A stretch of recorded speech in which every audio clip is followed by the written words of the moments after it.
क्या हुआ जब हमारे नबी की बकरी को जंगल के खूंखार शेरों ने उठा ली? फिर नबी पाक ने ऐसा क्या किया जंगल के शेर आपके कदमों में गिर पड़े? चलिए जानते हैं। अम्मा हलीमा के घर हमारे नबी सल्लल्लाहु अलैहि वसल्लम की परवरिश हो रही थी। वक्त गुजरता गया और हमारे प्यारे नबी अब करीब 3 साल के हो चुके थे। एक दिन आपने अम्मा हलीमा से पूछा, अम्मा मेरे भाई रोज कहाँ जाते हैं? बीबी हलीमा ने कहा, मेरे शहजादे मेरे जिगर के टुकड़े वो बकरियां चराने जाते हैं। नबी सल्लल्लाहु अलैहि वसल्लम ने फरमाया, मेरा भी दिल चाहता है कि मैं भी उनके साथ जाऊं। बीबी हलीमा बोली, मेरे प्यारे बेटे तुम बहुत नाजुक हो, मुझे डर लगता है कहीं ये धूप आपको परेशान न करे, मैं आपको तकलीफ में नहीं देख सकती। मगर जब आपने बार बार कहा तो आखिरकार अम्मा हलीमा ने इजाजत दे दी। अगले दिन आप अपने भाई के साथ जंगल की तरफ बकरियां चराने गए। आपका चेहरा इतना नूरानी था कि जंगल के जानवर भी छुप छुप कर आपके चेहरे का दीदार करते। आप रोजाना बकरियों को लेकर जंगल की तरफ जाने लगे और इसी तरह 4-5 दिन गुजर गए। एक दिन अचानक बीवी हलीमा का दिल घबरा उठा। उन्होंने प्यार से कहा, मेरे लाडले,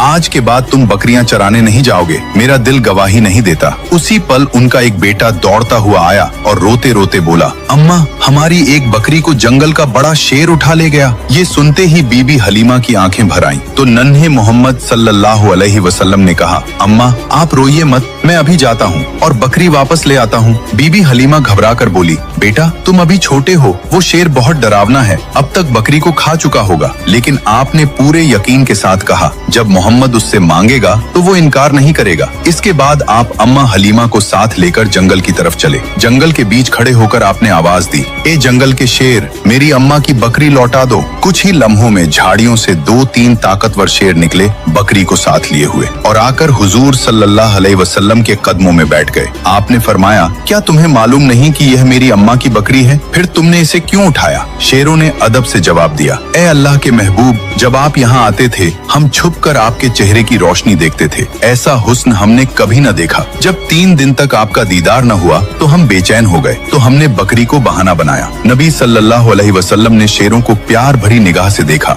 बकरी ली और अम्मा के साथ घर लौट आए। ये है मेरे नबी की शान, जहाँ इंसान तो छोड़ो जानवर भी आपसे मोहब्बत करते हैं। सुभान अल्लाह। दोस्तों, अगर आप भी नबी पाक से सच्ची मोहब्बत करते हैं तो दिल से लिखिए, आई लव मोहम्मद और अगले पार्ट के लिए सब्सक्राइब जरूर करें।